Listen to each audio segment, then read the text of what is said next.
Hey there tech and watch enthusiasts, today we are going to see regular watches going head to head with smartwatches.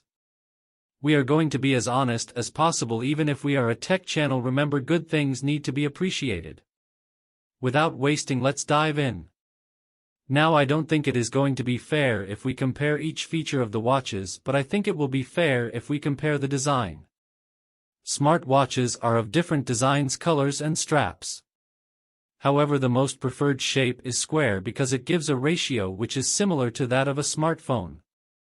This allows more information to be visible. But in general, the watch's main focus remains on the bezel and strap, as a display is not very interesting when not turned on. Most of the watches are minimalistic, but there is also a category of smartwatches which look like luxury watches. But mostly these watches have the design of a regular watch. Talking about the design of regular watches. These watches offer a very large variety of watches like dive watches, field watches, GMT watches, and so on. These watches, along with the variety, mostly have changeable straps except some.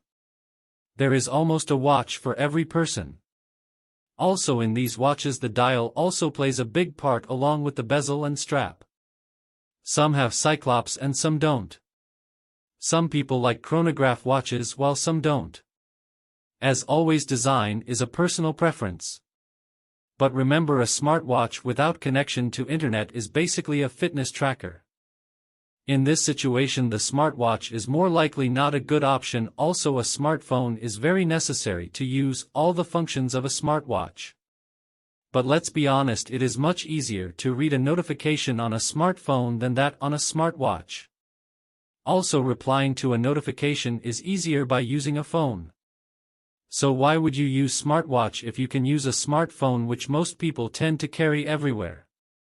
But what about a watch like Apple Watch Ultra, known for its serious rugged looks and durability? But let's be honest, most of the people who buy these watches don't use them for their intended purpose. This is similar to that of regular watches. Most of these watches have various functions, such as useful for diving, but people mostly buy them for their design. But this is where the question of value for money rises. An Apple Watch Ultra 2 costs $799, which is actually a very top-end smartwatch. While other watches like Samsung Watch 6 launched just at $299. But talking about regular watches, you can an automatic watch under $299.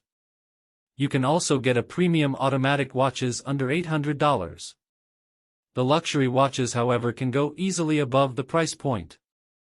However, the main difference in value for money most people consider is the features.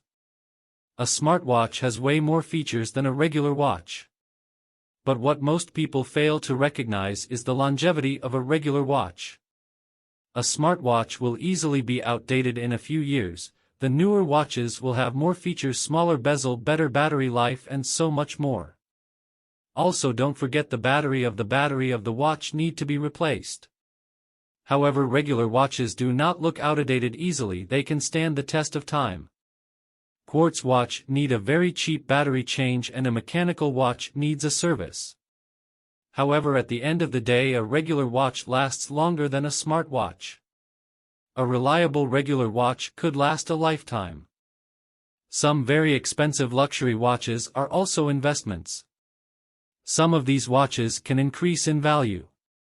But for most people, charging is going to be the main issue. While using a smartwatch, you should remember to charge the watch. You should also be careful about the percentage of charge in your watch so that it does not finish. A regular quartz watch battery lasts longer while an automatic watch charges on your wrist. It's not all bad for smartwatch. Smartwatch can be useful for people with health issues and for people who need to see their notifications quickly. Smartwatches also offer a wide variety of dial wallpapers for customizability. Buying a watch is all about what you want on your wrist and what you prefer. These points which I have given is not in support of one watch or other, but my opinion on these watches. Anyways, if you enjoyed this video, don't forget to subscribe to the channel and like the video.